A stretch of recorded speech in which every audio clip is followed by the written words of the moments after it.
جمیلہ کو قبول فرمانا۔ آپ لوگوں کے سامنے کچھ عرض کرنے میں شرم آتی ہے ہم لوگوں کو، ہم لوگ کچھ کرتے ہی نہیں ہیں تو آپ کے سامنے کیا کہیں گے؟ کون سا منہ ہے؟ آپ حضرات مختلف جگہ پر ہیں، توحید کے مرکز پر ہیں، آپ کی قربانیاں ہیں، رات دن فکر محنت میں لگے ہوئے ہیں، تو آپ کے سامنے تو ہم لوگوں کو کوئی حیثیت نہیں ہے آپ کو کچھ کہیں۔ اللہ تعالیٰ آپ حضرات کو قبول فرمائے۔ بس سبق سنانے والی بات ہے، جیسے بچہ استاد کے سامنے سبق سناتا ہے تو ایسے ہی ہم لوگ سبق سنا دیتے ہیں۔ کوئی قابل اصلاح بات ہو تو آپ حضرات اصلاح فرما دیں۔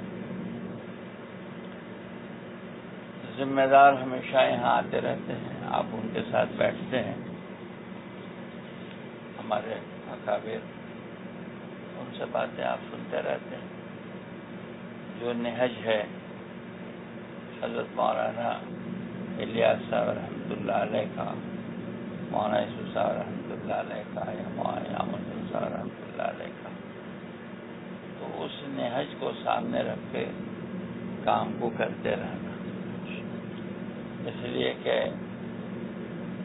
یہ جو تین ہمارے بڑے بزرگ چلے گئے، انہوں نے اس کام کو سنت پر، شریعت پر رکھنے کی کوشش کی کہ مطابقت ہو سنت و شریعت سے۔ تو جتنا ہم نہج نبوت سے قریب ہوں گے اور مزاج نبوت سے قریب ہوں گے، اتنے ہی اس کام میں مقبولیت ہوگی۔ کام کرتے کرتے آدمی کے ذہن سے نہج نکل جاتا ہے، اور کام کرتے کرتے آدمی مزاج نبوت سے ہٹ جاتا ہے۔ کار نبوت نہج نبوت کے ساتھ ہے اور مزاج نبوت کے ساتھ ہے۔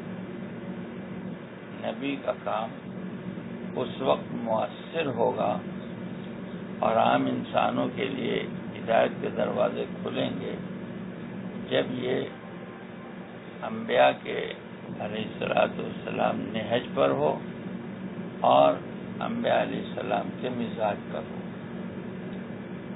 1400 سال کے اندر بہت ساری محنتیں ہوئی ہیں پوری دنیا میں، کوئی دور خالی نہیں رہا جہاں محنت نہیں ہوئی۔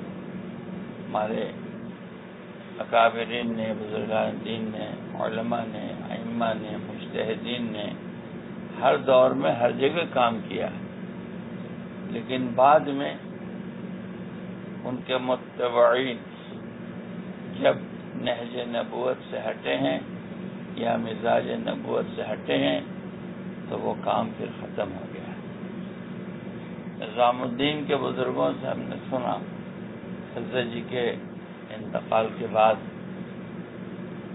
وہاں یعقوب صاحب کی بات ہوئی دوسرے دن عصر کی نماز کے بعد، تو انہوں نے فرمایا کہ 1400 سال کی اسلامی تاریخ میں کوئی محنت ایسی نہیں ہے جس کو غیروں نے ختم کیا، بلکہ ہر محنت مخلصین کی قربانی سے پروان چڑھی اور اغراض پسندوں کی وجہ سے ختم ہوئی۔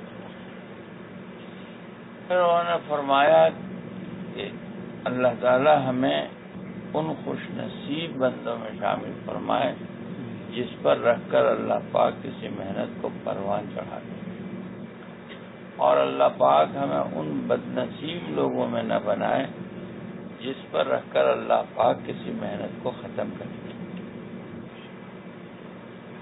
اس میں چند باتیں بہت اہم ہیں اس طبقے کے لیے، کیونکہ آپ بہت خاص لوگ ہیں، یہاں کے مغز ہیں، یہاں کے دماغ ہیں، تو اللہ تعالیٰ آپ سے کام لے رہے ہیں۔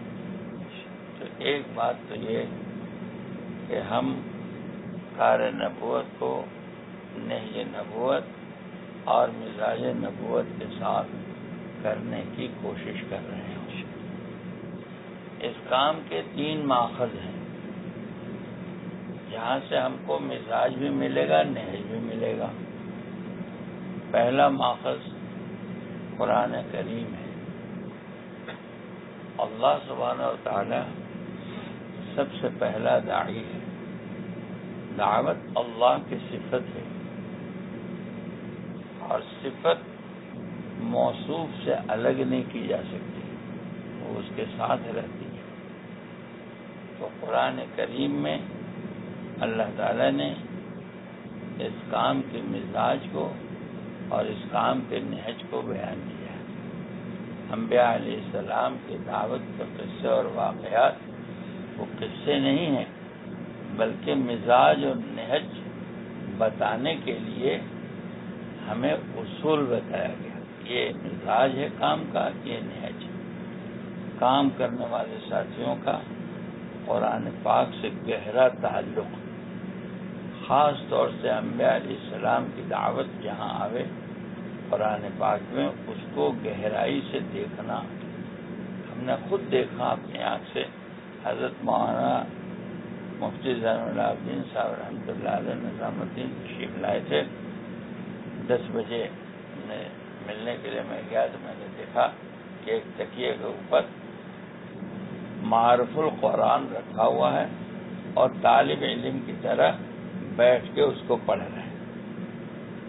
اتنا بڑا آدمی اور اس طرح پڑھ رہے ہیں جسے طالب علم پڑھ رہے ہیں، اسی نہج اور مزاج کے استحضار کے لیے۔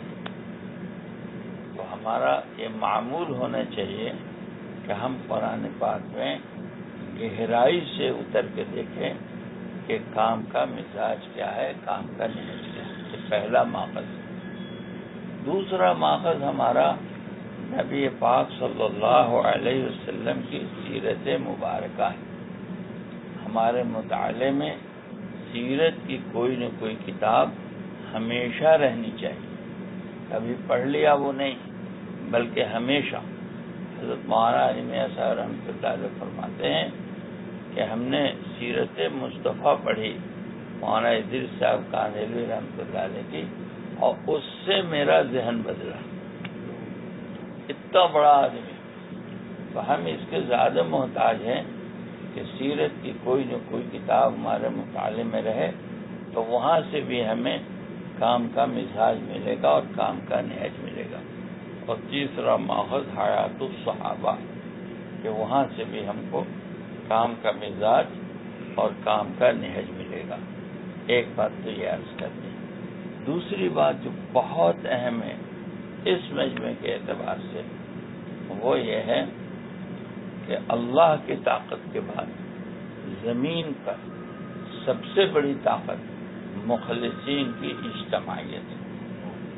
اللہ کی طاقت کے بعد زمین پر سب سے بڑی طاقت مخلصین کی اجتماعیت ہے۔ اشکال ہوتا ہے کہ جب مخلصین ہے تو اجتماعیت کا کیا مسئلہ ہے؟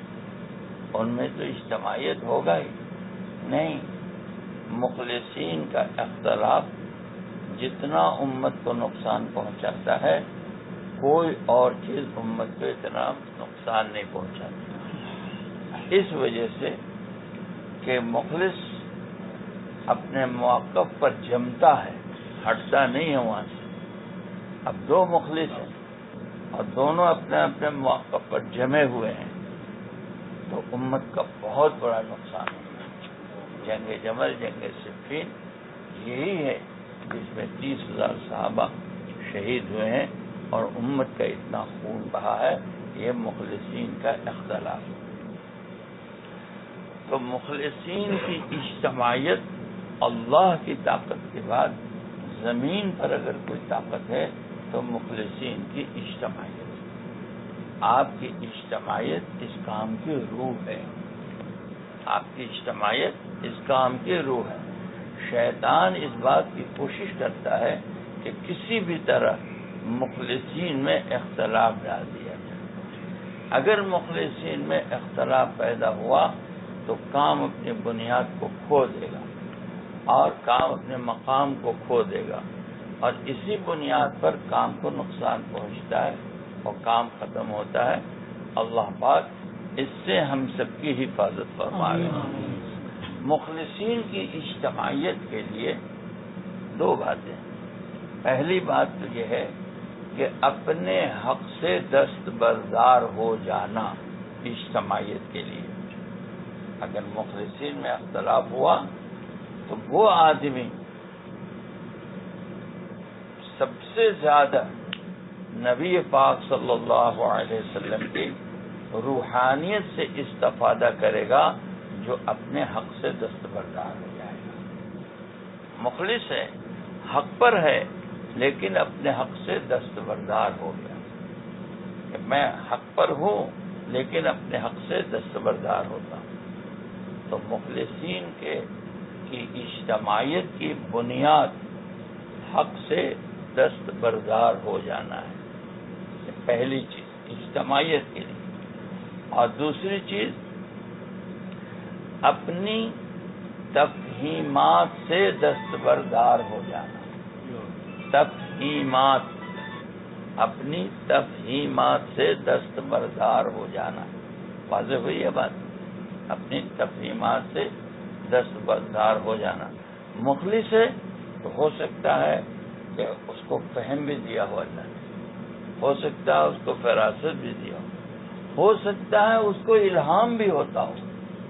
مخلص ہے، اس کو الہام بھی ہوتا ہوگا، لیکن اپنے الہام سے، اپنی فراست سے، اپنی تفہیمات سے پیچھے ہٹ جانا. اس کے باوجود میں پیچھے ہٹ جاتا ہوں امت کی اجتماعیت کے لیے. تو اپنی تفہیمات سے پیچھے ہٹ جانا اور اپنے حق سے دستبردار ہو جانا امت کی اجتماعیت کے لیے، تو اس سے بڑا اللہ کا کوئی محبوب بندہ زمین پر نہیں ہوگا. اور نبی پاک صلی اللہ علیہ وسلم کا فیض سب سے زیادہ اس کو ملے گا. تو یہ جو مجموعہ ہے جس پر پورے شہر کا یا پورے ملک کا کی بنیاد ہے اور اللہ نے اس کو معتمد بنایا ہے، جس کی اجتماعیت اصل ہے. آپ محسوس کر رہے ہوں گے کہ عوام کا رجوع بے انتہا ہے پوری دنیا میں. پوری دنیا میں بن مانگے اوقات مل رہے ہیں. اتنا رجوع ہے. نوجوانوں کا رجوع، علماء کا رجوع. ہمارے ہندوستان میں غیر مسلموں کا رجوع. وہ اجتماعات میں آ کے کہہ رہے ہیں ہمیں خدمت کا کام دو، کھانے بنا کے کھلا رہے ہیں. ہمارے یہاں اجتماع میں آ کے غیر مسلم ہمیں بیٹھنے کی جگہ دو، ہم تمہاری بات سننا چاہتے ہیں. اتنا رجوع ہے. لیکن رونے کی بات ہے، بڑے غم کی بات ہے کہ ہم لوگوں کی امیدوں پر کھرے نہیں اتر پا رہے ہیں. عوام مخلص ہے، عوام مخلص ہے. یہ کام مخلص عوام کی برکت سے آج چل رہا ہے. اور کیونکہ یہ مجمع ہے، اس مجمع سے کوئی پردہ نہیں ہے. ہر ملک میں، ہر علاقے میں ہماری اگلی سطح اجتماعیت سے محروم ہو رہی ہے. اس کی خبریں آپ کو ہوں گی، یہ خبریں آپ کو ہوں گی. اس طبقے سے چھپائے آپ کے سامنے اپنا درد نہیں کہیں گے تو کہاں کہیں گے؟ یہ درد آپ کے سامنے نہیں کہیں گے تو کہاں کہیں گے؟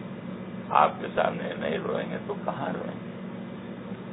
آپ مرکز دعوت پر ہیں، مرکز توحید پر ہیں.